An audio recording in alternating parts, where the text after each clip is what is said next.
Halo semuanya, perkenalkan nama saya Muhammad Mikael Iskandar, panggil aja Mike biar gampang. Jadi kesempatan kali ini saya mau cerita tentang pengalaman saya mengikuti job fair dari PT Bank Sentral Asia Tbk pada tahun 2019 di gedung Semesco yang kurang lebih pesertanya itu membludak sampai 4.000 orang. Iya benar, 4.000 orang. Harusnya kuotanya sih 2.000 orang. Cuman karena ada overkapasitas, jadi membludak seperti itu deh.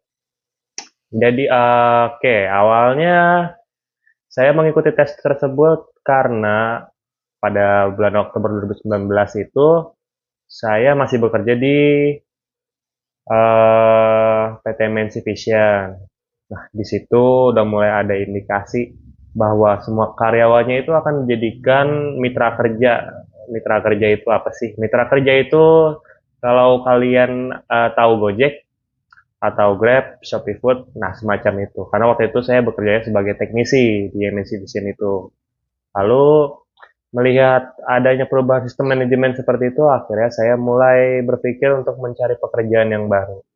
Karena bagi saya itu kurang relevan ya. Lalu Hamin satu sebelum job fair itu berlangsung, saya dapat broadcastan dari grup WhatsApp SMA tepatnya, mengenai rincian bakti BCA tersebut. Tanpa pikir panjang, langsung aja saya siapin berkasnya tuh jam 12 malam kalau nggak salah ya.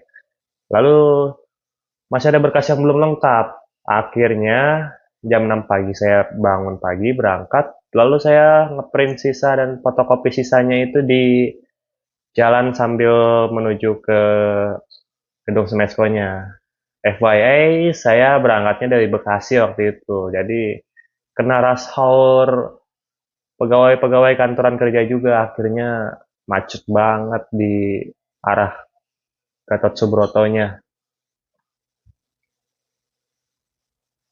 Lalu saya kurang lebih sampainya itu jam setengah 9 pagi. Ketika saya sampai, di situ udah ada ribuan laut manusia yang sedang berjejer mengantri untuk mengikuti job fair tersebut. Wow, sangat tidak expect saya bahwa akan sebanyak itu manusianya. Ya karena bener aja itu kan over capacity dari job fair tersebut. Ketika saya sampai, udah kena macet duluan di jalan, muka sudah nggak karuan lagi, rambut sudah lepek, dan saya melihat saingan-saingan saya sepertinya sudah pada siap bekerja di bank semua, sangat rapi, sangat cantik, sangat tampan, segala macam. Saya ketika sampai di sana, ada kepikiran untuk pulang lagi sih, karena ngantrinya sangat jauh saya di belakang. Tapi saya berpikir bahwa itu udah keputusan tanggung. Saya udah setengah jalan. Saya udah sampai di lokasi. Kenapa saya nggak lanjutin aja? Akhirnya itu yang membuat saya untuk kekeh mengikuti job fair tersebut.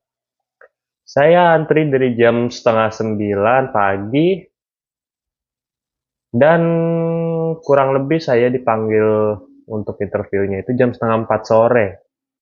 Wow, ada kurang lebih 6 jam lebih lah itu ya saya ngantri. Dan dari pihak manajemennya sendiri pun agak kurang baik menurut saya ya, dikarenakan mungkin juga karena mereka bingung gimana cara ngatur pesertanya yang membeludak itu. Akhirnya contohnya seperti ini. Ada minuman aqua itu mereka membagikannya dengan melempar-lempar aquanya. Jadi kayak memberi pakan bebek aja. Nah, itu kami sebagai peserta protes mengenai hal tersebut. Kenapa harus dilempar? Kenapa nggak dibagi estafet aja satu-satu gitu, atau segala macam. Sangat tidak manusiawi pada saat itu. Dan ketika jam 12 siang itu ternyata hujan. Hujan deras. Dan ada sebagian yang kehujanan. Kebetulan saya udah posisinya jam 12 siang itu udah di tenda. Ada kayak cupnya gitu sih, bukan tenda. Nah, yang di belakang-belakang tuh yang datangnya lebih siang dari saya, dia kena hujan gerimis segala macem. Mungkin ada yang bawa payung juga, cuman yang nggak bawa payung saya nggak merhatiin ke belakang sih gimana nasibnya. Dan juga ada cerita seru sih, ada banyak orang-orang kesurupan di situ. Saya nggak tahu kalau misalnya itu beneran kesurupan pure atau emang mereka mengada-ngada aja supaya bisa cepat masuk ke dalam karena yang kesurupan itu dapat prioritas untuk masuk ke dalam duluan. Lucu ya, bisa aja sih drama, cuman nggak ada yang tahu kan. Oke, lanjut. Ketika saya udah masuk di ruangan interviewnya, saya interviewnya bersama 5 orang, 5 orang. Lalu saya berhasil mengikuti interview tersebut dengan lancar, menurut saya. Lalu saya pulang lagi ke Bekasi, akhirnya tinggal menunggu pengumuman tersebut. Pengumuman mulai diinformasikan di website BCA itu jam 7 malam. Jam 7 malam betul. Ketika saya lihat, jam 8 malam tuh udah nggak ada nama saya. Jadi saya berpikir, oh mungkin gagal. Saya pun pesimis. Karena ya mungkin dilihat dari penampilan saya yang udah berjam-jam ngantri dan jaraknya jauh dari Bekasi. Jadi mungkin faktor penampilan. Lalu saya menunggu karena websitenya itu masih mengupdate nama pesertanya yang lolos dari jam 7, 8, 9, 10. Jam 10 saya tunggu nggak ada juga nama saya. Akhirnya jam 11 malam saya bersiap untuk tidur karena udah nggak berharap apa-apa, udah nggak berharap untuk ada panggilan selanjutnya.